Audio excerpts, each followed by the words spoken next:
ময়না ব্লকের বাগচা গ্রাম পঞ্চায়েত ও গজিনা গ্রাম পঞ্চায়েত এলাকায় প্রায় ৩ মাস ধরে বন্ধ লক্ষ্মীর ভাণ্ডার। ময়না ব্লক জুড়ে প্রায় ১২,০০০ মহিলার লক্ষ্মীর ভাণ্ডার বন্ধ। ঘটনায় ক্ষোভ বেড়েছে মহিলাদের মধ্যে। অ্যাকাউন্টে লক্ষ্মীর ভাণ্ডার টাকা ঢুকেছে না। কতদিন ঢুকেনি? হ্যাঁ, ৩-৪ মাস হয়েছে। অ্যাকাউন্ট চেক করেছেন? হ্যাঁ। টাকা ঢুকেনি? না। আপনারা শুধু আপনি পাননি না আর কেউ পায়নি? আমাদের বাচ্চা অঞ্চলে পাইনি আর গজনা অঞ্চলেও পাইনি। কেন দিচ্ছে না কেন? আমরা বিজেপি করে বলে আমাদেরকে দেয়নি। আপনারা এর কোথাও কি জানিয়েছেন? আমরা অঞ্চলে জানাইছিলি, তারপরে বিডিও অফিসে যাব এরকম সিদ্ধান্ত করছি যে সবাই যাব, বিডিও অফিসে গিয়ে আমরা বলবো। এই ঘটনার প্রতিবাদে ময়না বিডিও অফিসে ডেপুটেশন দেওয়ার ডাক দিয়েছে বিজেপি।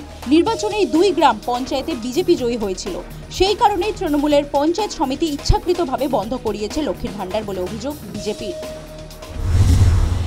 লক্ষ্মী ভাণ্ডার কোনো তৃণমূল কংগ্রেসের তার পার্টি ফান্ড থেকে টাকা নেই, এটা সরকারের টাকা, আমার আপনার সকলের জনগণের ট্যাক্সের টাকা।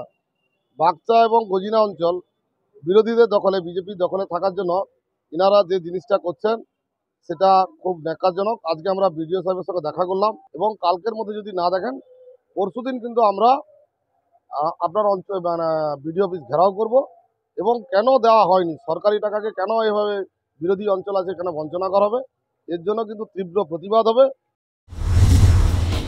টাকা যে পাচ্ছেন না গ্রামের মানুষ তা স্বীকার করে নিয়েছেন পঞ্চায়েত সমিতির সভাপতি। ময়না পঞ্চায়েত সমিতির তৃণমূলের সভাপতি শাহজাহান আলী জানান, ময়নার বিডিও মারফত জেলা শাসককে চিঠি দেওয়া হয়েছে। আশা করা যাচ্ছে আগামী ১ সপ্তাহের মধ্যে সমস্যার সমাধান হবে। বাগচা জিপি, গজিনা জিপি প্রায় টোটাল বন্ধ, বাকি আদার্স জিপিতে ৫০-১০০ টাকা করে বন্ধ। তার জন্য আমরা বিডিওকে দিয়ে চিঠি করিয়েছি, জেলা থেকে আমরা চিঠি করিয়েছি। যদি কেউ চিঠি রিসিভ দেখতে চায় সেটাও আমরা সাংবাদিকের কাছে পৌঁছে দিব। কেন হয়নি, ওনারা আমাদেরকে 1 সপ্তাহ সময় দিয়েছে, যে আশা করছি 1 সপ্তাহের মধ্যে লক্ষ্মী ভাণ্ডার ঢুকে যাবে।